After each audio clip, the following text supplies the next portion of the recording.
पिछली क्लास में हमने महासागरीय धाराओं पे चर्चा शुरू किया था और हमने देखा था कि महासागरीय धाराएं क्या हैं और उनको मापने के लिए, उनकी गति या उनकी वेग को मापने के लिए दो मेथड के बारे में हमने चर्चा किया था। एक ड्रिफ्ट मेथड और एक मैन स्पाइरल मीटर की बात की थी हमने। और एक मैन स्पाइरल के माध्यम से हमने समझा था कि उत्तरी अटलांटिक महासागर में कैसे सारगैसो सागर का निर्माण हुआ है। दरअसल वो एक स्पाइरल है, एक मैन स्पाइरल बोलते हैं और उसी को तकनीकी भाषा में गायर शब्द का इस्तेमाल किया जाता है, गायर या गायरल। तो उसी के आगे आज हम चर्चा करते हैं कि जो गायर होता है या गायरल वो किसी दूसरी घटना को कैसे प्रेरित करता है, कौन से ऐसे कारक हैं जो उसके साथ मिलते हैं और वो एक दूसरी घटना को जन्म देता है।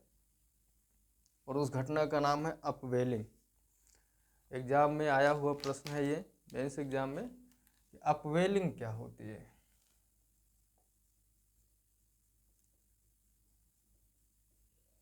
काफ़ी इम्पोर्टेंट है अपवेलिंग को जानना, और ख़ासकर इसकी जो मैकेनिज़्म है, यांत्रिकी है कि ये कैसे पूरी घटना होती है और इसका प्रभाव क्या पड़ता है अपवेलिंग का।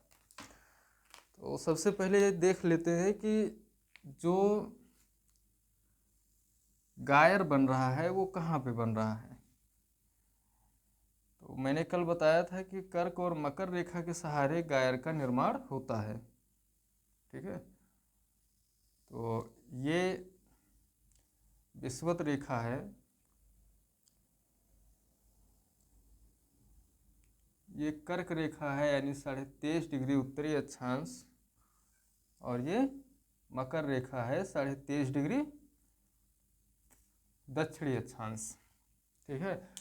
और गायर का जो निर्माण हुआ, जो सारगैसो सागर का निर्माण हुआ था, वो यहीं पे हमने बताया था कि यहीं पे उस सागर का निर्माण हुआ है, ठीक है। ऐसे हमने बताया था कि एक सागर का जो निर्माण हुआ था, जो गायर उत्तरी अटलांटिक महासागर में बना था, वो इसी जगह पे बना था। और ये सभी महासागरों में कर्क और मकर रेखा यानी उपोष्ण कटिबंध में, सब ट्रॉपिकल क्षेत्र में ही इसका निर्माण होता है। क्यों होता है इस पे चर्चा हमने कल कर लिया था कि कैसे इसका निर्माण हो रहा है। आगे जब धाराएं, हम तीनों महासागर की धाराएं अलग अलग से पढ़ेंगे तो वहाँ पे फिर आपको ये बात बताएंगे कि यहाँ पे गायर का निर्माण हो रहा है, ठीक है। तो एक मैन स्पाइरल ये बताता है कि पृथ्वी, एक सवाल पूछा गया था कि जो गायर बनता है महासागरों में उसका झुकाव किस दिशा में होगा। जैसे एक बड़ी जल राशि है, ये जो गायर है आप देख रहे हैं, ये एक बड़ी जल राशि है। तो कमीशन ने पूछा था कि अब ये पूरा चक्र बन गया है ना, ये पूरा चक्र है। कमीशन का सवाल था कि ये चक्र जो है, जलराशियाँ जो इतनी भारी मात्रा में एक सेल का निर्माण कर रही हैं, एक गायर का निर्माण कर रही हैं, वो उनका झुकाव किस दिशा में होगा, महासागरों के पूर्व में या महासागरों के पश्चिम में।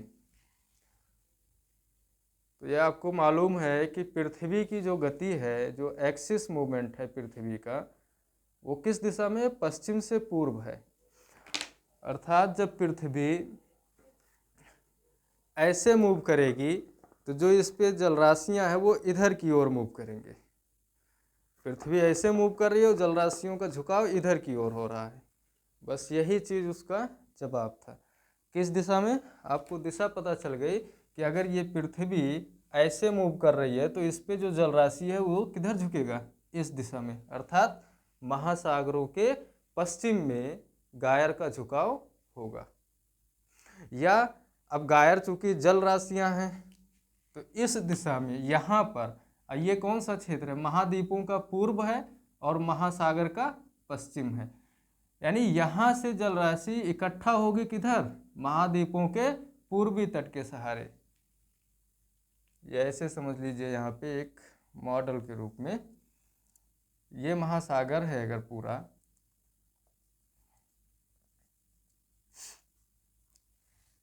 अब एकमैन स्पायरल थ्योरी या एकमैन स्पायरल मीटर जो कहता है वो ये कि पृथ्वी पश्चिम से पूर्व गति कर रही है, तो जो जल राशि है, जो गायर है, उस गायर का झुकाव पश्चिम दिशा में होगा। पश्चिम किसका होगा? महासागरों का, महाद्वीप का पूरब हो जाएगा। अब जब ये ऐसे घूमेगा तो ये जो जलस्तर है आप ऐसे पाएंगे इसको, ऐसे, अर्थात यहाँ का जल मैक्सिमम इस दिशा में आकर के इकट्ठा हो जाएगा। कहाँ पे? इधर तट के सहारे, और इधर का तट खाली होगा। और जब यहाँ पे जलराशियाँ इस जगह को क्षेपित कर देंगी और यहाँ पे जलराशि ज़्यादा हो जाएगी तो क्या होगा? अब जो होने वाला है वो ये कि जल का दबाव बढ़ेगा। कहाँ पे? महाद्वीपों के पूर्वी किनारे पर, और महासागरों के पश्चिमी किनारा होगा, वहाँ पे जलराशि का दबाव बढ़ेगा। और जब यहाँ पे जलराशियाँ ज़्यादा हो जाएंगी तो इनका दबाव बढ़ रहा है, तो जब दबाव बढ़ेगा तो जल नीचे की ओर गति करना शुरू करेगा। तो महाद्वीपों के पूर्वी साइड में, पूर्वी तट के सहारे जल जो है वो नीचे की तरफ मूव करेगा, गति करेगा। और जल नीचे की ओर गति कर रहा है ऐसे, ये देखिए, यहाँ का जल दबाव के कारण नीचे बैठेगा। यहाँ से जल इधर क्षेपित हुआ, इसका मतलब कि महाद्वीपों का पश्चिमी तट खाली हुआ है थोड़ा सा, ठीक है। अब इस जगह को भरने के लिए, इस जगह, ये जो जगह खाली हो गया है, इस जगह को भरने के लिए नीचे से जल का ऊपर आना तय है। और जैसे जैसे अब इधर दब भी रहा है और इधर ऊपर आ रहा है, तो यही जो नीचे जल दब रहा है क्या कर रहा है? यहाँ पे आकर के ऊपर उठ रहा है। अर्थात कर्क रेखा के सहारे या मकर रेखा पे भी गायर ऐसे बन रहा है, ऐसे। आगे मैं आपको ये और डिटेल करूंगा। तो ये गायर पृथ्वी के मूवमेंट के कारण पश्चिम की ओर क्षेपित हुआ, पश्चिम की ओर जलराशियां अधिक हो गई तो यहाँ पे दबाव बढ़ा। यहाँ पे जो दबाव बना जल का, उस दबाव के कारण जल जो है वो नीचे की ओर गति करना शुरू किया, और नीचे नीचे ही गति करके कहाँ निकलेगा? जाके यहाँ पे निकलेगा, यानी महाद्वीपों के पश्चिमी तट पे जाके ये जल निकलेगा। ये देखिए कैसे निकल रहा है, ये यहाँ पे दब रहा है जल नीचे की ओर, और नीचे ही तली में ही, तली को पकड़े पकड़े ही ये क्या करेगा? जो नितल है महासागर का या बॉटम है, उसी के सहारे सहारे ये दूसरे तट तक आ जाएगा। यानी यहाँ का जल, दबा हुआ जल, तट के नीचे का जो उसका नितल है महासागर का, उसी नितल के सहारे सहारे जाके इस जगह पे निकलेगा, और इसी को बोलेंगे क्या? अपवेलिंग। बहुत सिंपल है, समझने की जरूरत थी थोड़ा सा।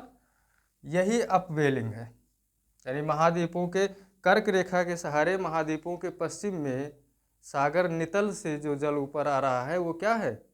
अपवेलिंग है। ये जो पूरी प्रक्रिया है इसी को अपवेलिंग कहा जाता है, और यही मैं इसमें एक्सप्लेन करने के लिए क्वेश्चन पूछा था सिविल में, ठीक है। अब ये यहाँ पे आकर के फिर सतह को मेंटेन कर रहा है, प्रयास लगातार कर रहा है, और फिर इधर का जल क्या हो रहा है? क्षेपित हो रहा है यहाँ पे, क्योंकि पृथ्वी लगातार मूव कर रही है, यहाँ दबाव बन रहा है, और ये पूरी की पूरी प्रक्रिया जो है ये लगातार चलती रहती है, ठीक है। अब देखिए अपवेलिंग का जो जल होगा, ये जल कैसा होगा? ठंडा जल होगा। क्यों ठंडा होगा? क्योंकि महासागरों के नितल से आ रहा है ये जल। अब देखिए यहाँ से हो क्या आ रहा है, भले ही यहाँ का जल गर्म हो, लेकिन जब वो नितल पे पहुँचा तो नितल, तो ये रिफ्लेक्स कर रहे हैं ना एक दूसरे को, तो नितल का जल ही ऊपर आ रहा है, तो ये जल कैसा होगा? ठंडा होगा, और बहुत ठंडा होगा। नितल का जल ठंडा है, सैलाइन वाटर है, क्योंकि नितल पे जो सैलिनिटी है वो भी अधिक है। ये बात समझ में आ गई कि अपवेलिंग क्या है, कहाँ पे हो रहा है। ये सवाल भी, ये महाद्वीपों के पश्चिम किनारे पर कर्क रेखा के सहारे, महाद्वीपों के पश्चिम में कर्क और मकर के सहारे, मकर रेखा के सहारे।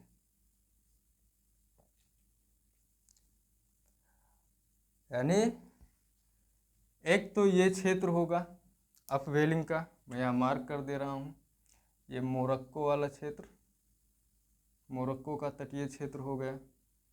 यहाँ पे नामीबिया का तटीय क्षेत्र हो जाएगा। इस महाद्वीप पर भी होगा क्योंकि प्रशांत महासागर है यहाँ पे, तो प्रशांत महासागर यहाँ होने के कारण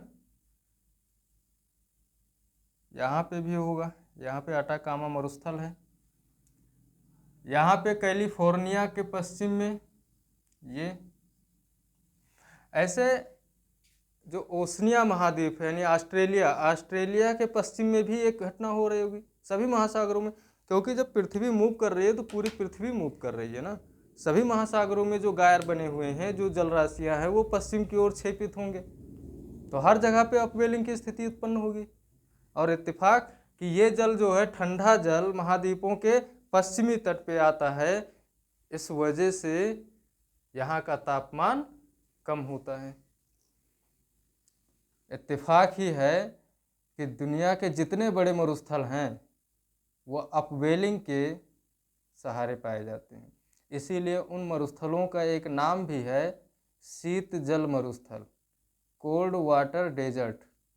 ये शब्द आप ध्यान में रखिएगा, एग्जाम में कभी भी आपसे इस शब्द को स्पेशली पूछा जा सकता है, कोल्ड, ठीक है, कि शीत जल मरुस्थल क्या है। तो यहाँ पे अगर कोई मरुस्थल है तो शीत जल जो मरुस्थल है, इसका मतलब ये नहीं हुआ कि जल में है, इसका मतलब ये हुआ कि जो मरुस्थल है वो कहाँ पे, अपवेलिंग के तरफ है, अपवेलिंग जहाँ हो रही है वहीं पे वो मरुस्थल है। यानी महासागरों का सबसे ठंडा क्षेत्र, महाद्वीपों का सबसे गर्म क्षेत्र एक ही जगह पे है, उसी अक्षांश पे, उसी किनारे पे मिल रहा है। ठीक है, जैसे आप देखेंगे यहाँ पे सहारा मरुस्थल है, यहाँ पे नामीबिया का मरुस्थल है, अटाकामा मरुस्थल, कैलिफोर्निया का मरुस्थल है, और ऑस्ट्रेलिया के पश्चिम में पश्चिमी ऑस्ट्रेलियन मरुस्थल है। तो जो अपवेलिंग है इसके सहारे गर्म मरुस्थल पाए जाते हैं, इसीलिए उनका नाम रखा गया शीत जल मरुस्थल।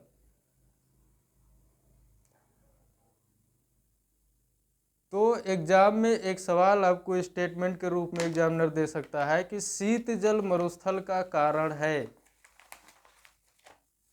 सवाल बन सकता है शीत जल मरुस्थल का क्या कारण हो सकता है। ठीक है, ऑप्शन में आपको मिल सकता है कि इसके पश्चिमी तट के सहारे अपवेलिंग होती है। भाई अगर अपवेलिंग हो रही है तो ठंडा जल ऊपर आ रहा है तो तापमान कम हो रहा है, अगर तापमान कम हो रहा है तो वर्षा की तो कोई संभावना बनती नहीं है। अगर वर्षा की संभावना नहीं बनती है तो क्या होगा, निश्चित रूप से वहां पे मरुस्थल का विस्तार होगा।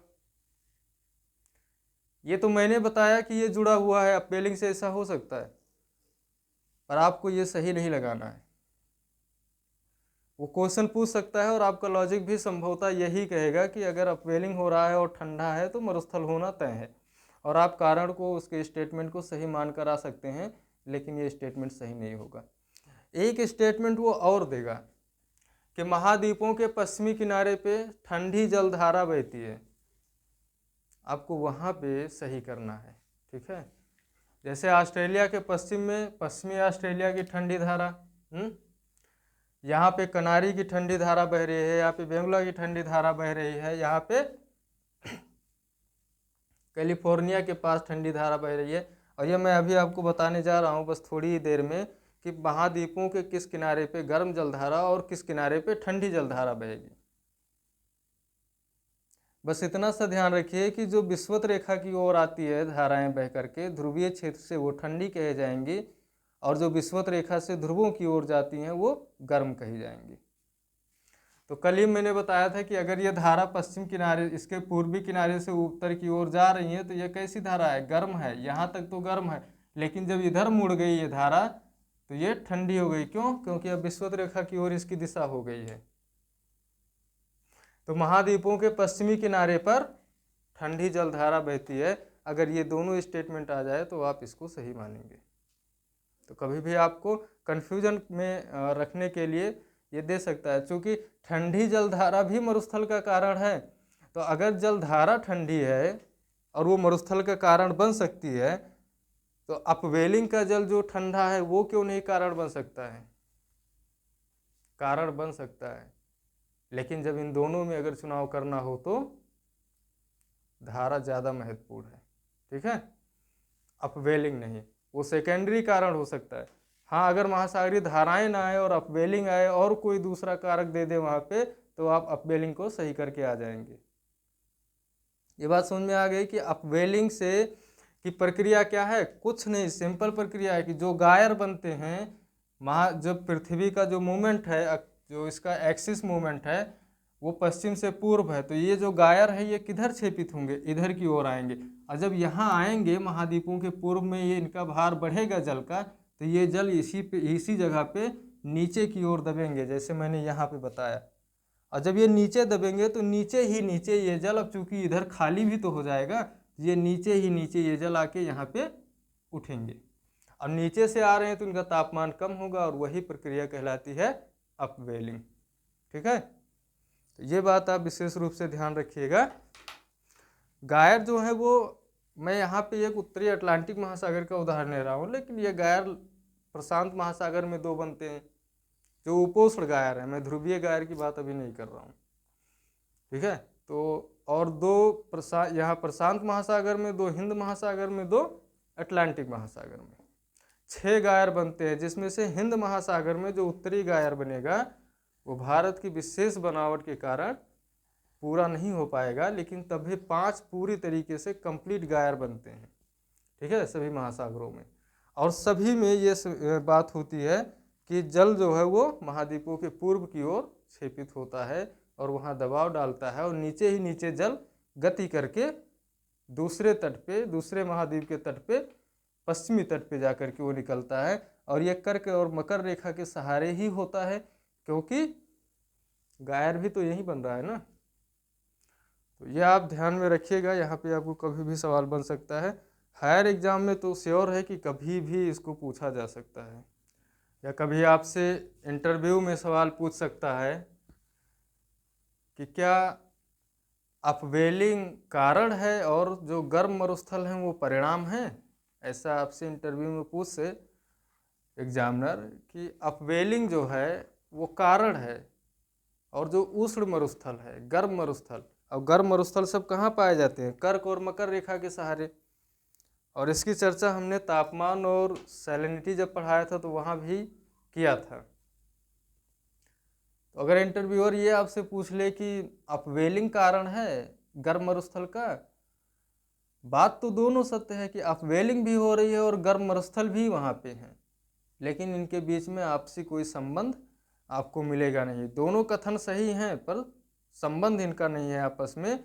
ये भी सही है कि कर्क और मकर रेखा के सहारे महाद्वीप के पश्चिम में उष्ण मरुस्थल पाए जाते हैं। ठीक है, महाद्वीप के पश्चिम किनारे पर उष्ण मरुस्थल पाए जाते हैं, ये बात सही है। कर्क और मकर रेखा के सहारे ही जो महाद्वीप के पश्चिम में महासागरों में शीतल जल प्राप्त होते हैं, जिन्हें अपवेलिंग कहते हैं, आप वो भी बात सही है, वहीं पे ये भी पाए जाते हैं। लेकिन तीसरा ये भी है कि जो महाद्वीपों का पश्चिमी किनारा है, ये वाला किनारा, यहाँ पे ठंडी जलधारा चल रही है, ये भी बात सत्य है। पर ये तीनों आपस में रिलेशन में नहीं है, रिलेट नहीं है, ना ही इनका कोई आपस में संबंध नहीं है, ये आप ध्यान में रखिएगा। ये तीनों स्टेटमेंट अलग अलग से, यूजीसी इस पे खूब अच्छा सा क्वेश्चन बनाता है। इस तरह की जहाँ पे पॉइंट्स हो ना, यूजीसी का फेवरेट होता है ये कथन कारण, खूब पूछता है। वो ये सारे तीन के तीनों चारों कथन दे देगा एक साथ और बोलेगा इसको व्याख्या करने के लिए। कथन दोनों सही है पर व्याख्या नहीं करते हैं। यहाँ पे इस तरह का प्रश्न आपको बनेंगे। अगर प्रश्न आए हैं तो मैं उस पर इस क्लास के तुरंत बाद दूसरी क्लास जो धाराओं पे मैं रिकॉर्ड करूँगा, खासकर प्रश्नों पे जो हमारी क्लास होगी। अब मैंने पिछले क्लास में आपसे बताया भी था कि कोई भी चैप्टर कंप्लीट करने के बाद में उस चैप्टर से संबंधित जितने भी प्रश्न आए हुए हैं विभिन्न परीक्षाओं में, उसकी हम एक क्लास अलग से लेंगे। ठीक है, तो हर टॉपिक ख़त्म करने के बाद उस टॉपिक से रिलेटेड जो भी क्वेश्चंस हैं जो आए हुए हैं और या फिर जो आने की संभावना है, वहाँ पे हम प्रश्न बना करके एक क्लास कंप्लीट उसकी लेंगे। ठीक है, इससे क्या होगा कि आपको काफ़ी हेल्प मिल जाएगा एग्ज़ाम के दौरान रिवीजन करने के लिए। ठीक है, तो इसको आप ध्यान में रखिएगा। अब देखते हैं गायर के प्रकार, देख लेते हैं। ये तो हो गया कि अपवेलिंग, गायर, गायरल क्या होता है, एक मैन स्पायरल क्या है, इन सब पे हमने बात कर ली है। तो अब बात करते हैं कि गायर प्रकार कितने होते हैं।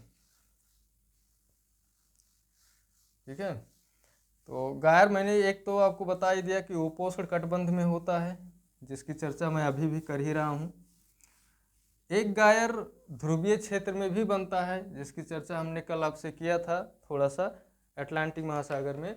यहाँ पे मैंने कहा था कि ये जो धारा है ऐसे आती है, इसकी एक शाखा इधर चली जाती है, एक शाखा इधर मुड़ करके, और यहीं पे आइसलैंड है ग्रीनलैंड के जस्ट बगल में, और इसके बीच में से जो उत्तर में आर्कटिक सागर है वहाँ से एक ठंडी धारा नीचे की ओर यानी विषुवत रेखा की ओर प्रवाहित होती है।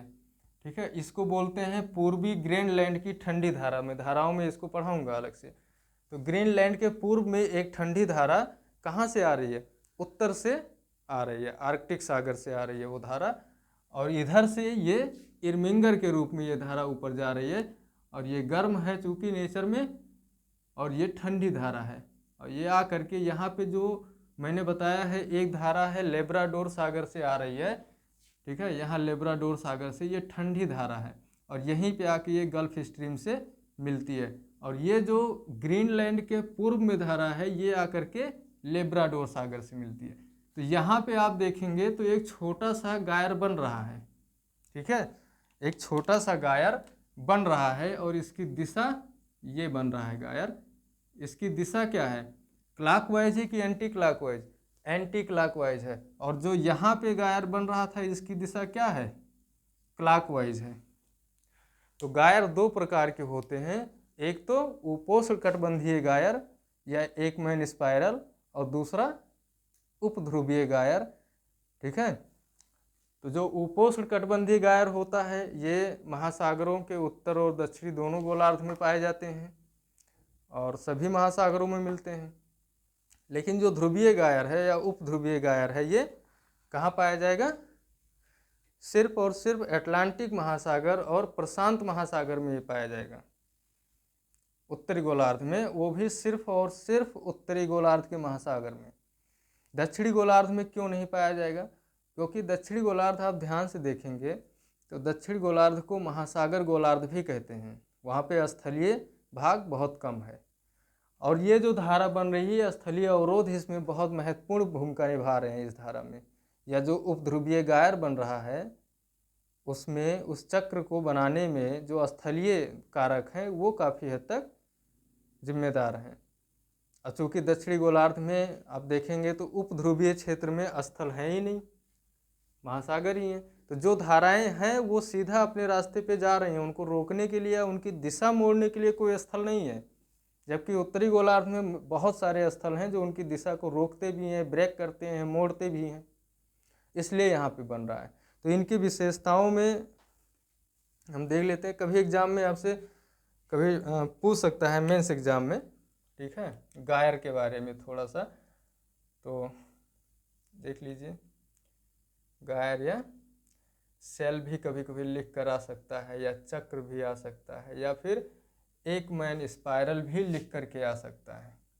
इन शब्दों को आप ध्यान में रखिएगा। हिंदी मीडियम में होता क्या ना कि शब्द ऐसे ऐसे दे देता है एग्जामिनर की आप कंफ्यूज हो जाते हैं कि कभी मैंने इसको पढ़ा ही नहीं था, क्या इस शब्द से भी कोई जानकारी है ज्योग्राफी में। तो यहाँ शब्दों पर विशेष ध्यान दीजिएगा। तो गायर दो होते हैं, एक तो उपोष्ण कटिबंधीय हो गया,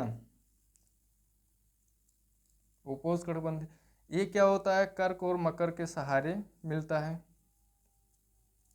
कर्क और मकर रेखा के सहारे। ठीक है, कर्क और मकर रेखा के सहारे दोनों गोलार्धों में। आप नोट कर लीजिएगा, शॉर्ट पॉइंट आपको बहुत मदद करेगा एग्जाम से पहले, दोनों गोलार्धों में। ठीक है, दूसरा है ये बात, इसकी एक दूसरी विशेषता है कि उत्तरी गोलार्ध में ये अपने किस दिशा में चलेगा, उत्तरी गोलार्ध में ये क्लॉकवाइज है और दक्षिणी गोलार्ध में एंटी क्लॉकवाइज। ठीक है, तो उत्तरी गोलार्ध में क्लॉकवाइज और दक्षिणी गोलार्ध में एंटी क्लॉकवाइज।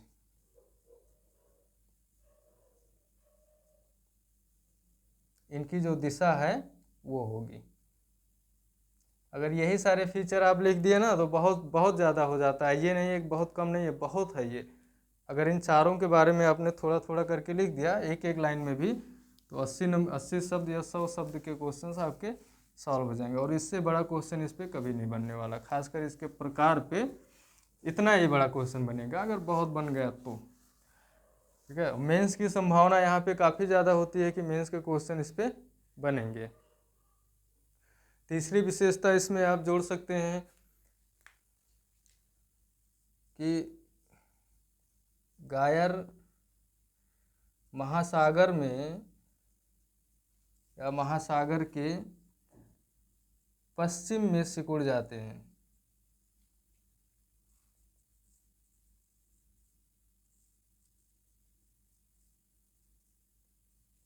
ठीक है, ये 3 पॉइंट तो हो गया। उपोष्ण कटिबंध में जो गायरल बन रहा है या चक्र बन रहा है या एक मैन स्पाइरल जो बन रहा है, वो 3 कारक, तो 3 आप विशेषता इसकी लिख देंगे।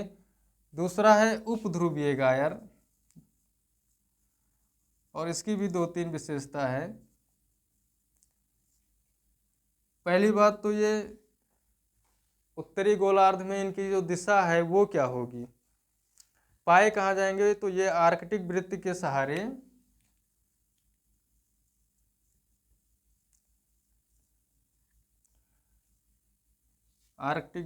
सहारे केवल उत्तरी गोलार्ध में, ये प्रीलिम्स का एक बढ़िया स्टेटमेंट, केवल उत्तरी गोलार्ध में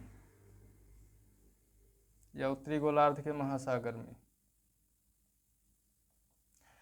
देखिए स्टूडेंट का ना एक ट्रिक जो है एग्जाम में अपनाते हैं कि केवल शब्द अगर मिल गया तो वो स्टेटमेंट गलत है, और एग्जामिनर भी इस ट्रिक को अच्छे से पकड़ रहा है।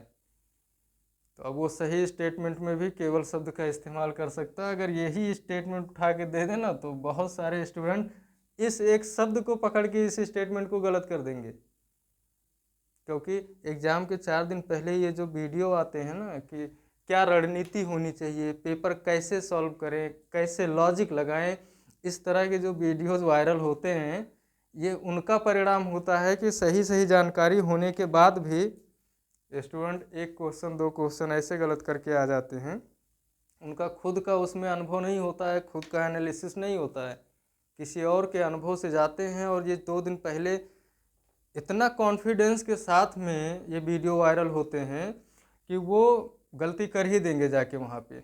मैं ये नहीं कहता हूँ कि ये ट्रिक बिल्कुल गलत है, लेकिन आप खुद के विवेक से भी इसको थोड़ा सा अपने तर्कों पे भी माप लेना चाहिए कि क्या वो फैक्ट है वो उस लायक जहाँ पे हम केवल शब्द को मान करके, या सिर्फ इन सबको जो बहुत ज़्यादा वो जोर देते हैं जिन शब्दों पे, उन शब्दों को एलिमिनेशन के लिए इस्तेमाल करें।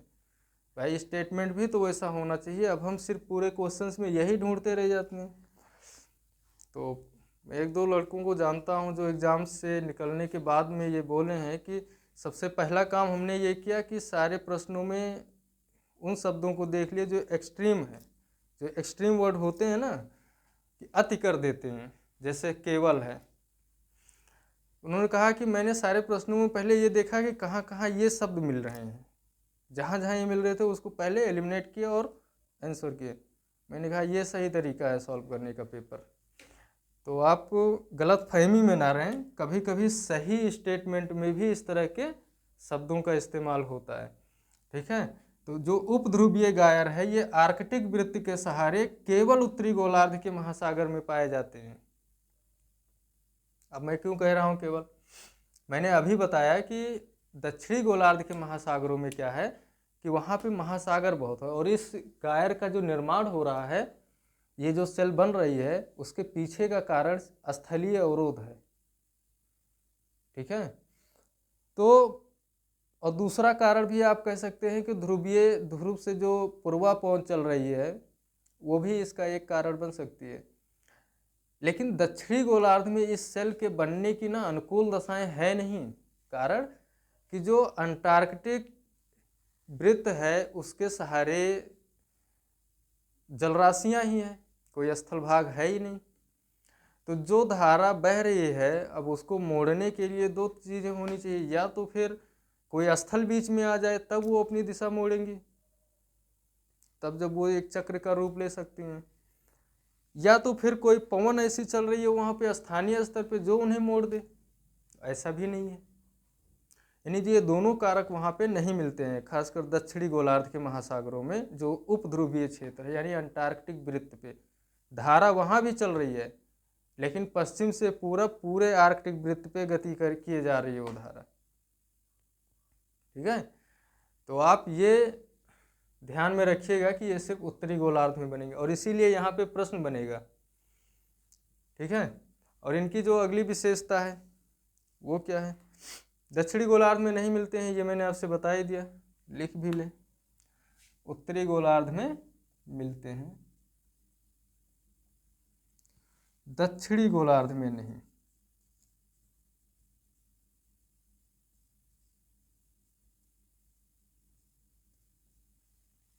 दक्षिणी गोलार्ध में ये नहीं मिलते हैं। अब इसका चित्र बनाने की तो आवश्यकता है नहीं, क्योंकि मैंने पहले बना के आपको दिखाया है। तो जो इनके बारे में दूसरा फैक्ट ये है, ये देख लीजिए, ये गायर मैंने यहाँ पे बनाया है, ठीक है, ये ऐसे चक्र लगा रहे हैं, तो इनकी जो दिशा है वो दूसरा लाइन आप ये लीजिए, उत्तरी गोलार्ध में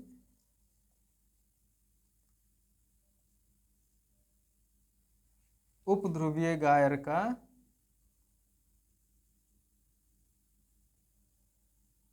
उपध्रुवीय गायर की दिशा कैसी होगी, एंटी क्लॉकवाइज,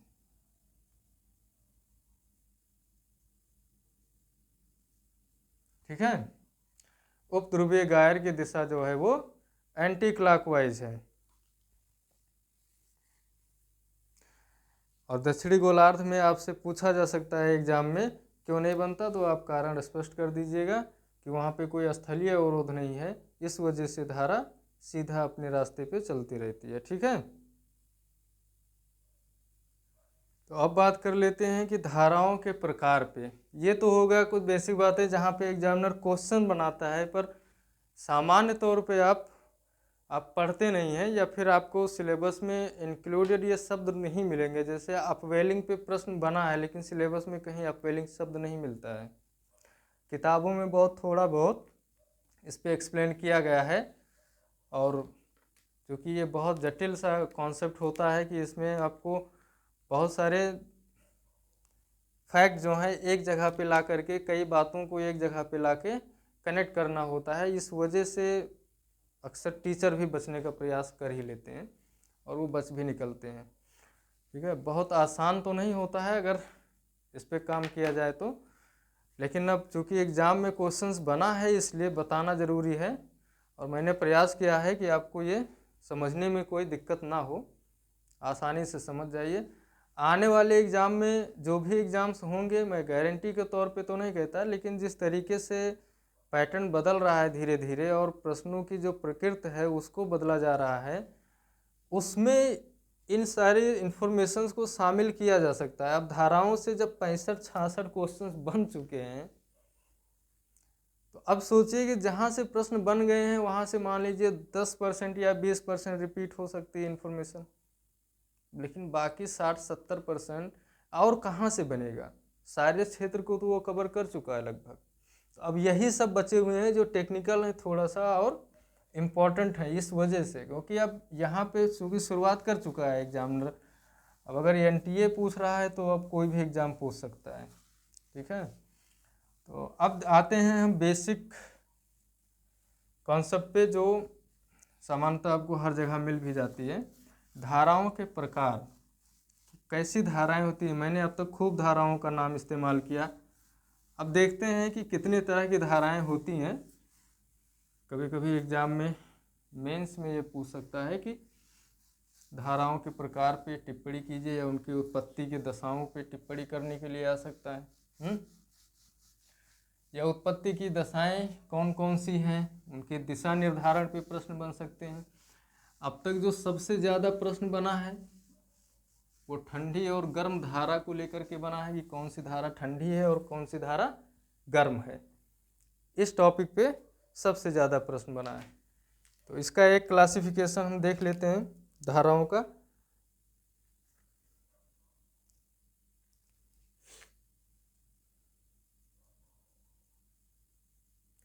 धारा के प्रकार,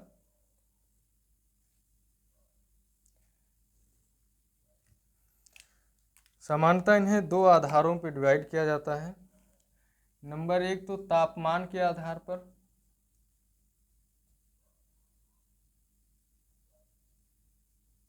ठीक, और तापमान के आधार पर इन्हें दो भागों में बांटते हैं। जैसे एक तो हो गई गर्म और दूसरी हो गई ठंडी। गर्म धारा, अब ये गर्म धारा किसे कहेंगे? देखिए, ऐसे तो सामान्यतः आपके पास जो जानकारी है उसके अकॉर्डिंग गर्म धारा वो है जो विषुवत रेखा के आसपास चल रही हो, जहाँ पे सूर्य की किरणें लंबवत पड़ रही हो, जहाँ का जल गर्म है वो गर्म धारा होगी। वहाँ पे जहाँ का जल ठंडा है वहाँ पे बहने वाली धारा ठंडी होगी। लेकिन यहाँ पे थोड़ा सा चेंज है इसमें, वो ये है कि ऐसी बहुत सी धाराएं हैं। अब जैसे नॉर्वेजियन धारा नॉर्वे में चलती है, वो गर्म धारा है। कनारी की धारा जो कि उपोष्ण कटिबंध में चलती है वो ठंडी धारा है। ये कैसे चेंज आया, कैसे मतलब अब बेसिक कॉन्सेप्ट से तो एकदम अपोजिट जा रही है ये जानकारी, लेकिन ऐसा ही है।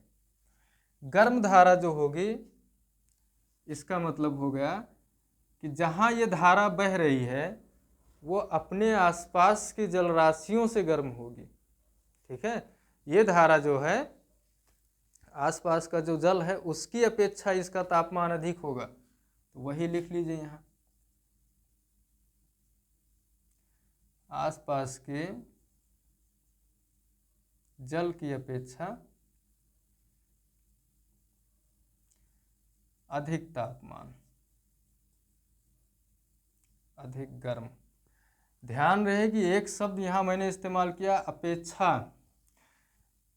अगर कोई 0 डिग्री तापमान की धारा है, सामान्यतः 0 डिग्री की मिलेगी नहीं, क्योंकि इस तापमान पे वो बर्फ बन जाएगी। लेकिन मान लीजिए कि 5 डिग्री तापमान किसी धारा का है, ठीक है, और वो गलती से 3 डिग्री वाले तापमान में घुस गई, जहाँ की जो जलराशियाँ हैं, अब कोई सागर है ऐसा, या ध्रुवीय क्षेत्र में जाइए, कोई धारा जा रही है जो बहुत ठंडी है, ऑलरेडी उसका तापमान 5 डिग्री सेंटीग्रेड है, लेकिन जब वो उत्तर में पहुंची वहाँ पे तो उसने क्या देखा कि मेरे अगल बगल जो पानी है, जो जल है, उसका तो तापमान 3 डिग्री है, कम से कम मेरा 5 तो है, तो 3 की अपेक्षा इसका 5 डिग्री तापमान होना यानी ये गर्म होगी। ठीक है, अब इसे हम गर्म धारा कहेंगे। क्यों? क्योंकि उसके आसपास का जो जल है उसका तापमान उससे भी कम है। अब ठंडी धारा क्या है? जो ठंडी जल धारा होगी, सेम कॉपी कर दीजिए, आसपास के जल की अपेक्षा अधिक ठंडी।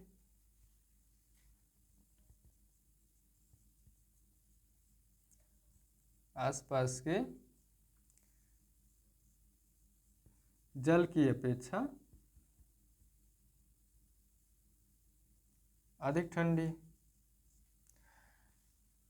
फिर यहाँ अपेक्षा शब्द इस्तेमाल किया गया, यहाँ भी वही चीज़ है। अब मैंने अभी थोड़ी देर पहले कहा कि नॉर्वेजियन की जो धारा है, नॉर्वे में जो धारा चलती है वो गर्म धारा कहलाती है। क्यों? क्योंकि वो निम्न अक्षांशों से गई है और नॉर्वे का जो जल होगा वो उस धारा की अपेक्षा ठंडा होगा, तो उस धारा को वहाँ पे गर्म धारा कहेंगे।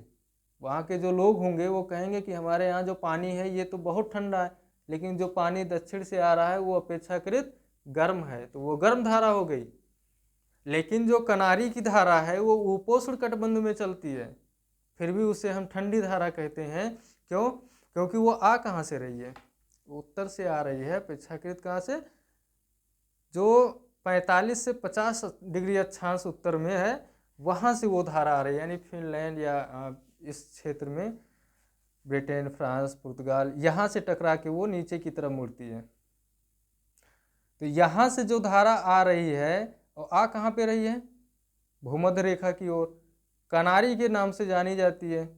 तो वहाँ का तापमान लेकर के मान लीजिए वो 10 डिग्री तापमान लेकर के चली वहाँ पे, लेकिन जब भूमध्य रेखा की ओर आगे बढ़ रही है तो यहाँ के जल का तापमान निरंतर अधिक ही गर्म होगा इससे, क्योंकि यहाँ पे तो सूर्य की किरणें लंबवत पड़ी रही हैं। तो 10 डिग्री तापमान की धारा और यहाँ पे ऑलरेडी 18 डिग्री तापमान है जल का, तो फिर कौन ठंडा हुआ? वो धारा ठंडी होगी ना। तो यहाँ के लोग क्या कहेंगे? यहाँ के लोग कहेंगे कि अरे कनारी की धारा जो जा रही है ना उसका तापमान कम है। क्यों? क्योंकि इनके पास जो जल है उसका तापमान पहले से ही अधिक है।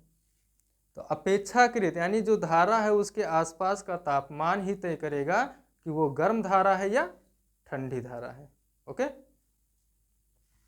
तो ये तो हो गया तापमान के आधार पे दो तरह की होती है धारा। दूसरा वर्गीकरण जो इसका है वो ये है वेग और चौड़ाई के आधार पे।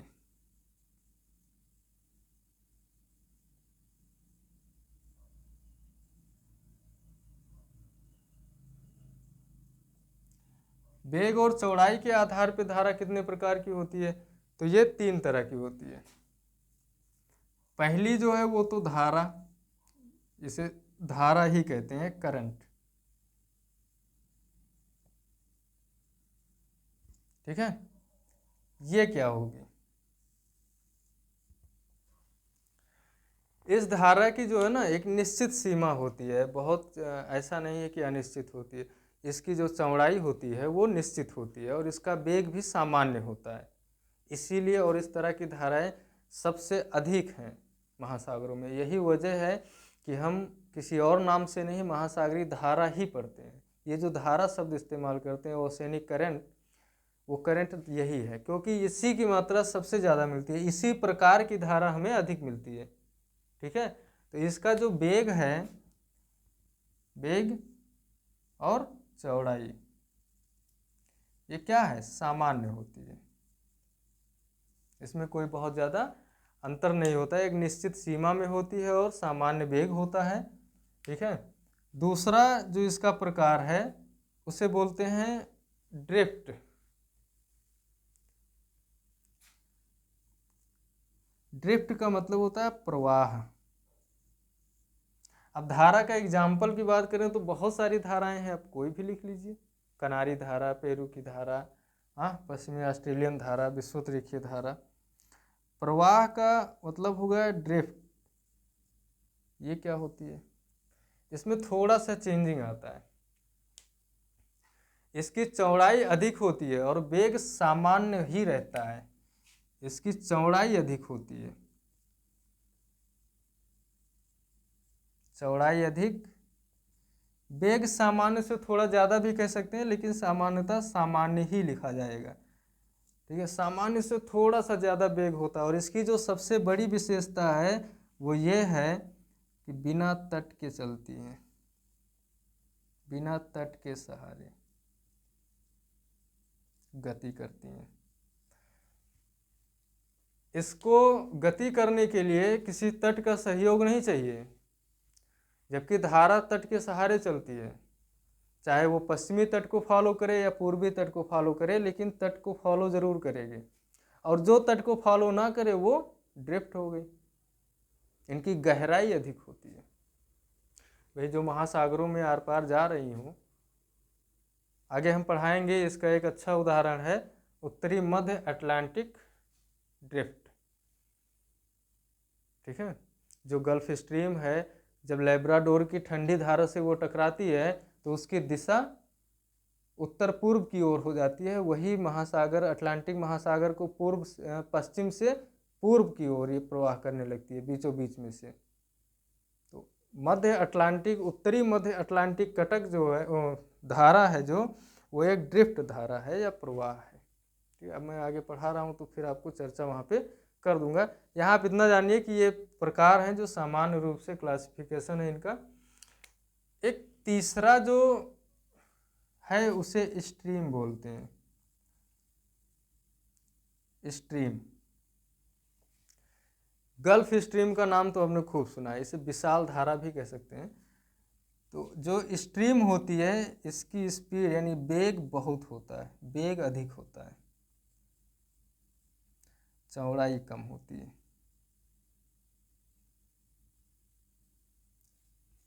ठीक है, इनकी वेग बहुत है, अब चौड़ाई कम होने के कारण ही इनका वेग बढ़ जाता है।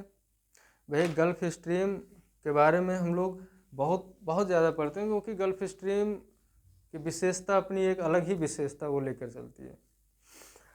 वो इसलिए भी जानी जाती है क्योंकि उसकी जो सबसे बड़ी गलती है ना, वो जाके मैक्सिको की खाड़ी में फंस जाती है, और उसी वजह से इसकी जो स्पीड है वो बढ़ जाती है। क्योंकि मैक्सिको की खाड़ी गल्फ है जो कि बंद है, थोड़ी सी जगह मिलती है निकलने के लिए। वहाँ घूमने टहलने के बाद में जब परेशान होकर के ये धारा निकलती है फ्लोरिडा से होते हुए, फ्लोरिडा जल संधि से, तो इसका जो रूप होता है बहुत उग्र हो जाता है, और वहीं इसका नामकरण होता है गल्फ स्ट्रीम।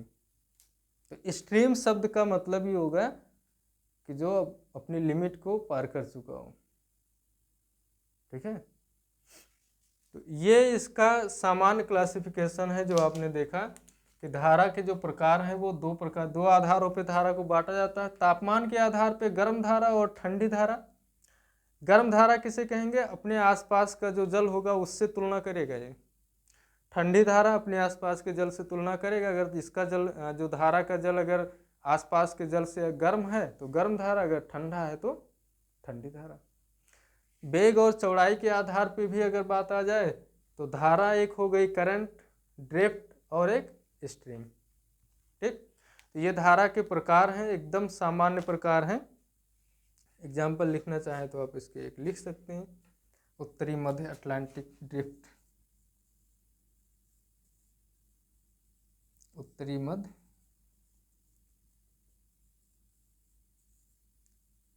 Atlantic drift. ठीक, ये एक इसका एग्जाम्पल है। आगे धाराओं में हम इसको बताएंगे ये ड्रिफ्ट की और विशेषताएं क्या हैं। तो ये धाराओं का प्रकार हो गया है। अब इसके बाद चर्चा करना बाकी है कि कुछ बेसिक तथ्य हैं धाराओं के संबंध में जो बहुत इम्पोर्टेंट हैं और आपको आना भी चाहिए।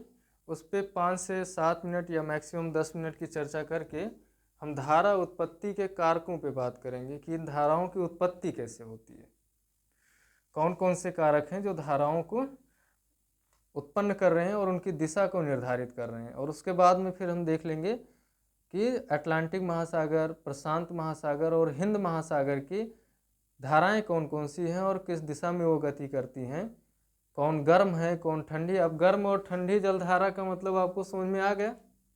ऐसे बेसिक फैक्ट कुछ और हैं, 2-3 तथ्य हैं जिन पे हम चर्चा कर लेंगे। उसके बाद में जब आप धाराएं पढ़ना शुरू करेंगे कोई दिक्कत नहीं होगी आपको।